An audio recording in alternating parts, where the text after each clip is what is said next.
poète belge. Quand l'aiglon vient longtemps du bord de son air, sonder dans tous les sens l'empire du tonnerre, et longtemps promener les éclairs de ses yeux dans le cercle infini de la terre et des cieux. Sûr enfin de sa force, il ouvre au vent son aile. Aux flammes du soleil, il fixe sa prunelle, et son vol souverain, vers la nuit emporté, s'empare de l'espace et de l'immensité. Ainsi toi, jeune aiglon, voici l'heure venue d'ouvrir dans l'avenir quelque route inconnue. Toi dont l'aile puissante a dans l'ombre grandi, et qui porte un monde dans ton esprit hardi. Comme l'oiseau royal que la foudre accompagne, tu t'es nourri de l'air plus pur de la montagne. Et, loin de nos chemins de fange et de brouillard, ton pied ferme a gravi les hauts sommets de l'art. Jeune homme, car le ciel t'a baptisé poète, et l'on écoutera ta voix encore muette, quand tu feras, traînant la foule sur tes pas, chanter tous les vers que tu chantes tout bas. Laisse donc de ton luth, tout vibrant d'harmonie, laisse sortir enfin le cœur des symphonies, comme un essaim d'oiseaux dans leur nid réveillé, quand l'aube ouvre les cieux de ses splendeurs rayées. De ton âme profonde et pleine de pensée, laisse jaillir le flot des strophes cadencées, et ta lèvre inspirée pendre ses chansons. Ainsi, quand j'avermeille l'urne des échansons, verse dans les festins le sang des grappes mûres, domine de ta voix nos cris et nos murmures, et relève, ô poète vainqueur, tous les cœurs de la foule au niveau de ton cœur.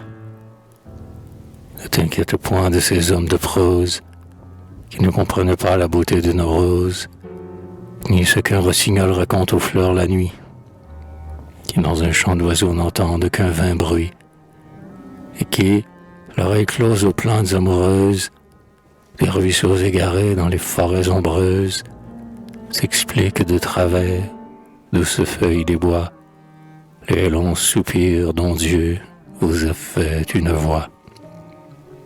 Qui passe le cœur vide à côté d'une tombe, un enfant qui sourit d'un vieillard qui tombe, et qui ne savent pas quel mystère lésif chuchote jour et nuit au sépulcre pensif, ni quel hymne formé de splendeurs inconnues la palette du ciel fait vibrer dans les nuits, quand le soleil descend vers l'horizon, le soir, rouge comme le vin qui jaillit du pressoir.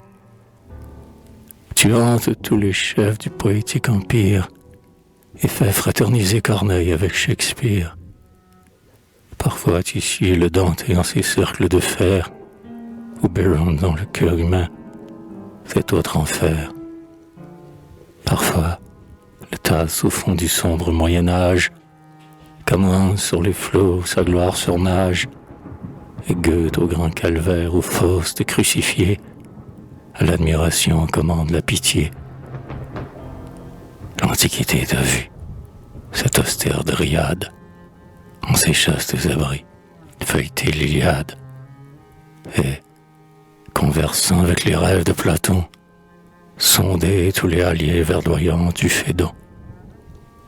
Elle t'a vu causer avec le doux Virgile, suivre Horace au milieu de ses lares d'argile, et saluer de loin Juvenal à travers la cage où rugissaient les tigres de ses vers. Chacun d'eux, étant roi, t'a fait quelque largesse. L'un t'a donné la grâce et l'autre la sagesse. Celui-ci, la grandeur, et celui-là, l'esprit. Tous ont laissé dans toi quelques grands mots écrits. À la source du beau tu t'es abreuvé l'âme, comme au foyer du vrai ta lampe a pris sa flamme. Chante donc, ô poète, et fais, au doux flambeau, l'éclat du vrai s'unir à la splendeur du beau. Toi qui, prenant Homère et Virgile pour maître, dans leur moule divin coulent tes hexamètres, ou de race imitant tous les rythmes divers, ainsi qu'un filigrane entrelace tes vers, et, poétique orfèvre, avec amour cisèle, tes strophes, oiseau d'or auquel tu mets des ailes, ou qui gravit avec Échille le rocher, tout promettait un jour vite Hercule approcher. Oh mon poète, parle, enseigne, instruis, éclaire, mêle ta voix puissante à nos cris de colère, fais retentir d'en haut sur le peuple irrité l'hymne de la concorde et de la charité. Allume dans nos cœurs tes clartés électriques.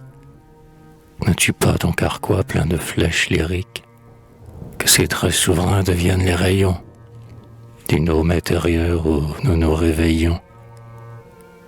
Prends les clés de l'histoire, ouvre ces larges portes et fouille ce sépulcre où sont les races mortes, pour en tirer vivantes, aux fossoyeurs pieux, quelque illustre figure, exemple des aïeux, ou, pour mieux remuer les fibres de notre âme, des lueurs de l'art, ou le cirque du drame, au pied de nos géants qu'hélas, nous oublions, faire ramper les terreurs, ces sinistres lions.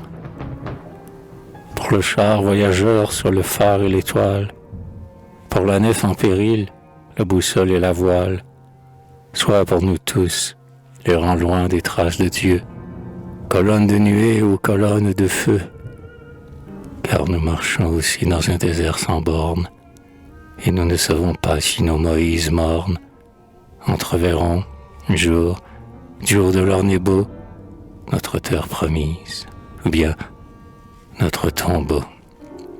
Dans notre cœur, pareil à quelque urne fêlée, la foi, baume divin, la foi s'est écoulée. L'espérance nous voit, aveugle matelot, jeter son encre d'or dans l'abîme des flots. Et la charité sainte, en nos âmes fébriles, l'onde pleine d'ivraie de sable stérile, au vent des passions qui dessèchent et détruit, a vu depuis longtemps tomber son dernier fruit. L'avenir, où doit-il nous conduire? Dans l'ombre nous allons, quel astre viendra luire? Le rayon qui là-bas vibre et s'épanouit, annonce-t-il l'aurore? Annonce-t-il la nuit? Dans le champ fécondé par le sang de nos pères, verrons-nous s'installer la ronce et les vipères? Et la liberté sainte, arbre qu'ils ont planté, doit-elle aussi rentrer dans sa stérilité? Poète, tu le sais, toi qui fais ton étude de ces voix dont l'écho remplit ta solitude, qui connais les rochers et les saintes forêts, où les sources d'eau vive ont leurs trésors secrets, et, de l'Esprit de Dieu faisant ta nourriture, dans la sérénité de la douce nature, regarde par moments le luth d'Ézéchiel, pour répondre aux clameurs que nous jetons au ciel. Tes pieds ont visité le mont et la caverne, tu comprends ce que dit ou le pin ou la verne, et ton regard puissant, qui éclaire la raison, voit plus loin que nos yeux dans un autre horizon. Regarde, ô mon poète, écoute, sommes-nous presque au bout des noirs chemins du doute? Est-ce un autel qu'à la patrie il faut dresser, ou bien notre tombeau que nous devons creuser?